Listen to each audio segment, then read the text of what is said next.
நாம் இப்போது பூஜை ரூமில் இந்த மாதிரி விளக்கு ஏற்றி வச்சுருக்கோன்னா இந்த விளக்கை வந்து எப்படி குளிர வைக்கிறது அப்படின்னு நான் உங்களுக்கு ஒன்று சொல்கிறேன்.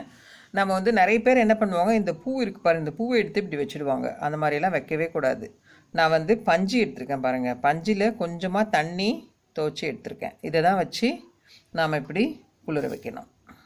பாருங்கள், இந்த மாதிரி தான் குளிர வைக்கணும்.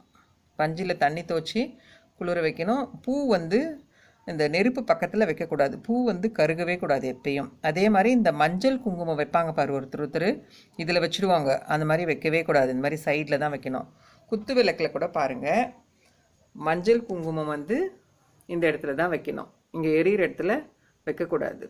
எப்போவுமே எரியிற இடத்துல வைக்கக்கூடாது, இங்கே தான் வைக்கணும். இதுவும் அதே மாதிரி தான் குளிர வைக்கணும். இந்த மாதிரி பாரு, ஈரமாக அந்த பஞ்சு வந்து ஈரம் பண்ணிவிட்டு இதில் தான் குளிர வைக்கணும் நம்ம. அதே மாதிரி பூ வந்து இங்கே தான் வைக்கணும். குத்து விளக்குக்கு பூ இந்த இடத்துல தான் கட்டணும். ஒரு சிலர் என்ன பண்ணுவாங்க, இது மேலே வச்சுடுவாங்க. இது மேலே வந்து வைக்கவே கூடாது. இது மேலே வச்சோம்னா நம்மளுக்கு இங்கே சுற்றி எரியும் போது அனல் வந்து இதில் படும். பூ வந்து ஒரு உயிருள்ள இது, அதனால் அது மேலே வச்சு அது வந்து அனல் படக்கூடாது. அதனால் பூ எப்பயும் குத்து விளக்குக்கு இங்கே தான் வைக்கணும்.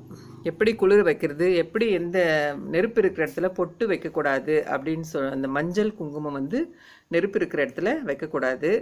அதே மாதிரி பூவும் இந்த இடத்துல வைக்கக்கூடாது. இங்கே வச்சோம்னா இது அனல் எல்லாம் படும். அது மேலே பட்டால் அது ஒரு மாதிரி கருகி போயிடும். அந்த மாதிரி பூ கருகவே கூடாது. நீங்களும் இதே மாதிரி ஃபாலோ பண்ணுங்கள்.